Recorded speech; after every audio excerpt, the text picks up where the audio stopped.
There are people who will use the best of you against you. There are people who will receive all the love and strength from your healing heart and still reproach you for not having more to give. There are people who will look to your integrity and say that you are at fault for their harming you. There are people who will flail and cry out that no one's helping them, while their erratic movements push away your outstretched hands, draw out your kind and patient direction, draw you into the water beneath them.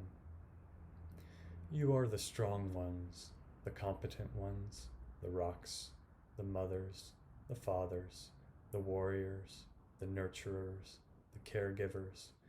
You are the ones without whom everything would fall apart. And that is a truth that is also a lie that keeps you trapped. You who learn to set aside your wants and needs, to shelter your vulnerability while caring for everyone else's, you have learned to believe the well-being of those around you depends on you. You have learned through disappointment not to expect much of others. You have learned that your plate can only be filled after everyone else has had enough, only to find others took more than their share and there's not enough for you. You have forged an identity around this suffering, a self-righteousness that is poor compensation. Your self has been buried beneath a mighty weight of obligation, a burden you cannot help but carry and others seem all too willing to avoid. If you are the only one keeping it all from falling apart, then it should not be together.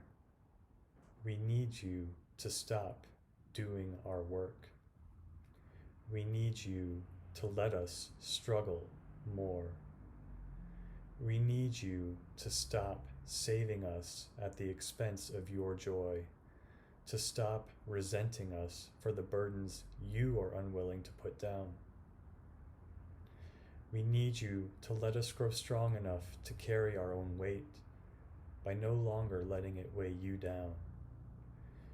We need you to learn from our neediness, to finally tend your heart and draw the circle around its home, to know that no one's wants and needs are rational and yet they are worthy of care, to know that your wants and needs are worthy of the care you give to us.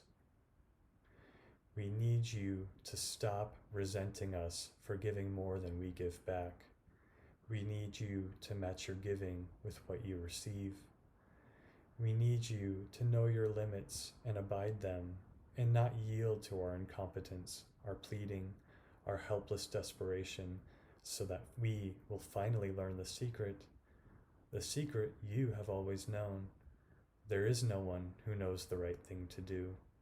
There are only those willing to accept the consequences of doing.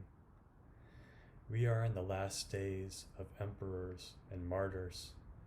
Now comes the age of radical community, of interdependence, of one precious and irreplaceable self in community with others, equal in worth and dignity.